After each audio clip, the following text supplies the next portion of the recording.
Le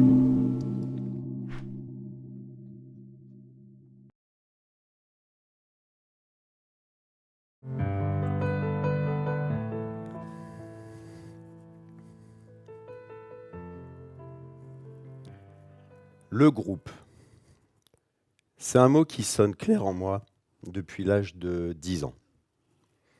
Enfant, j'ai fait partie de ces nombreux élèves à qui l'on a dit en brandissant une baguette que la plume ne se tenait pas de la main gauche, que pour réussir dans les études, du moins ne pas échouer, il fallait se servir de la bonne main, la droite.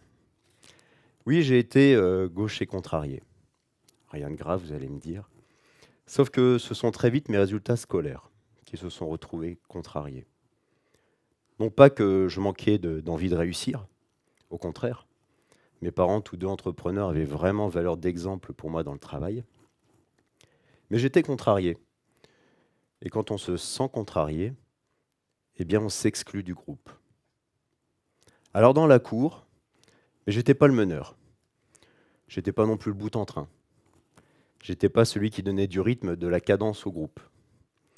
Non, moi j'étais en recul. Du moins jusqu'à mes 10 ans.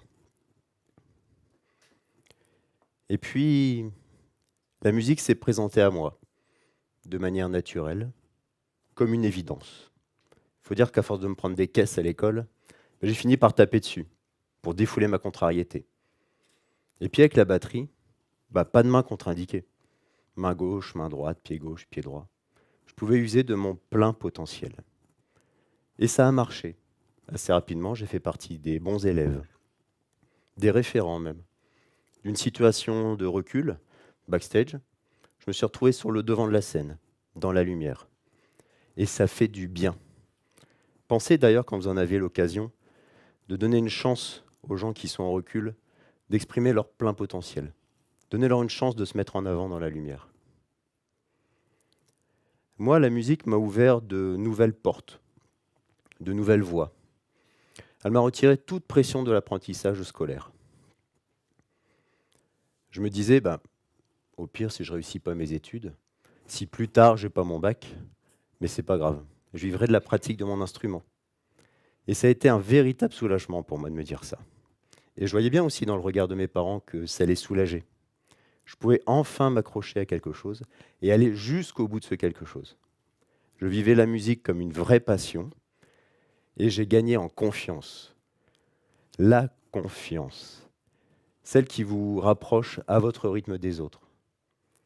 La confiance qui est un élément indispensable de l'esprit de groupe. La confiance tue la méfiance et la rivalité, les deux pires ennemis du groupe. Alors quand on pratique un instrument de musique tel que la batterie, ça a un énorme avantage. Le groupe, justement. Quand vous pratiquez la batterie, ce n'est pas pour jouer seul. D'ailleurs, on voit rarement un batteur jouer tout seul. Un violoniste, oui. Un pianiste, oui. Un batteur, jamais. Le batteur accompagne, donne du rythme, du corps à un ensemble musical. Il en est son talent qui trouve sa résonance dans d'autres talents individuels. Personnellement, je ne conçois pas la musique autrement qu'en groupe. Pour moi, le groupe, c'est l'essence de la vie. Nous nous rencontrons, nous nous écoutons, nous partageons. La vie ne se vit pas en recul, ni à reculons, elle se vit avec les autres. Alors j'ai envie de partager avec vous ce que m'apprend le groupe.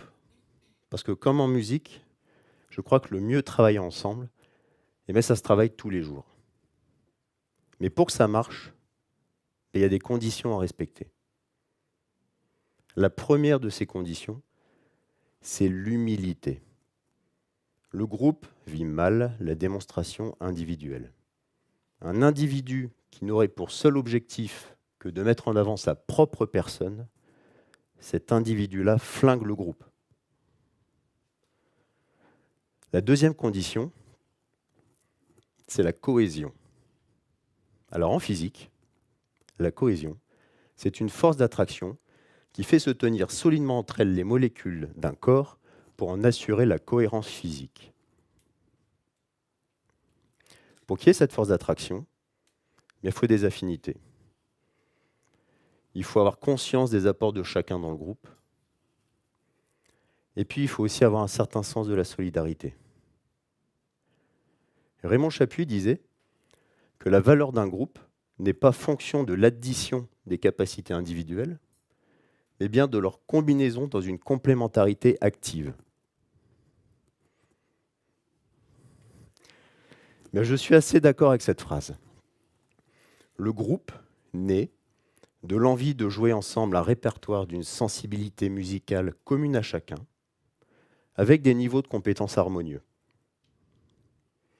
Alors, je vous ai parlé de l'humilité, je vous ai parlé de la cohésion comme condition de réussite dans un groupe. Il y a une troisième condition extrêmement importante, c'est l'engagement. On ne plante pas le groupe. Sauf que pour bien s'engager, il faut être dans le même état d'esprit. Et qu'être dans le même état d'esprit, c'est poser un objectif. C'est essentiel. Cet objectif doit répondre à la question du pourquoi. Pourquoi jouons-nous ensemble? Cette question, elle est fondamentale. Alors pour illustrer ce propos, je vais vous raconter une expérience que j'ai vécue il y a quelques années sur Nice, en intégrant un groupe de 4 musiciens.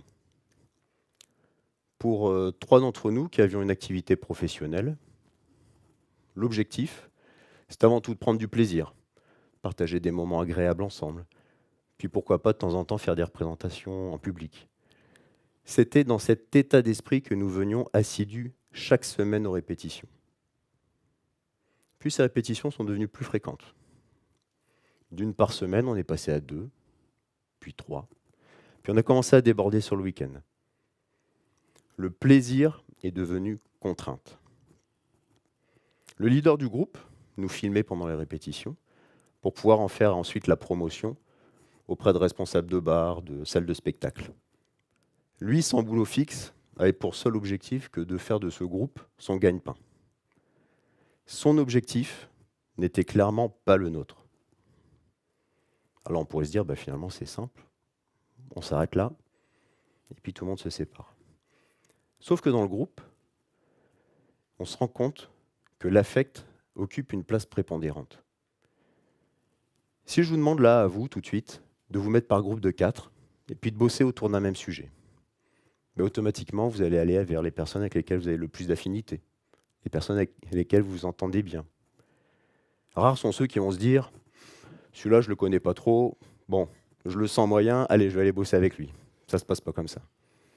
Et c'est normal, parce que le groupe, c'est avant tout la promesse de partager des moments forts ensemble. Et c'est ce qui se passe au début. Et c'est ce qui se passait au début dans mon groupe de musique.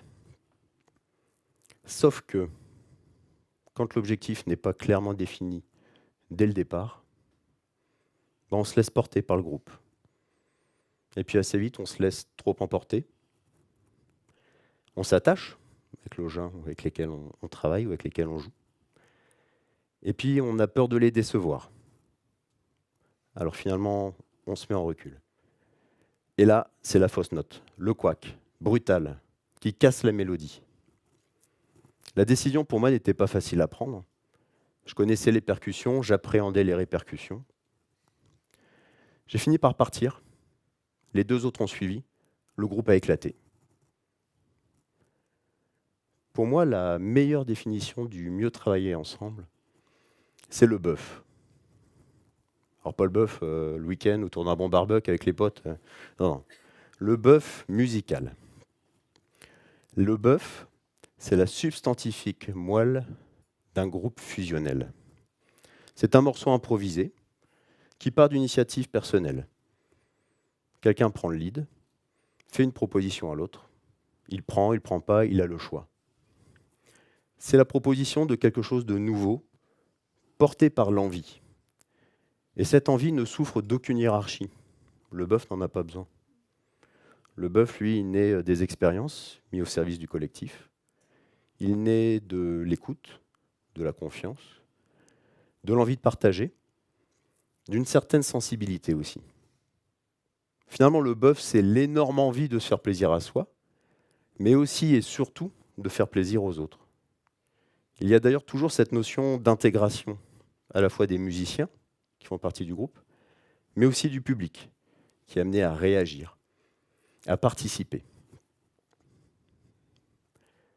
En somme, pour moi, réussir en groupe, c'est pas ce qu'on accomplit personnellement qui est important. C'est aussi et surtout ce que l'on inspire aux autres. Personne ne se met en recul, ne s'arrête de jouer. Le bœuf est dans le lâcher-prise, sans retenue. Il est dans la libération des notes, il est dans la libération des hommes. Il crée un sentiment d'appartenance. Et moi, ce que j'adore dans ces moments-là, c'est l'effet procuré. Quand inconsciemment, ensemble, nous développons une culture commune. Il est là, pour moi, le sens du mieux travailler ensemble. Merci.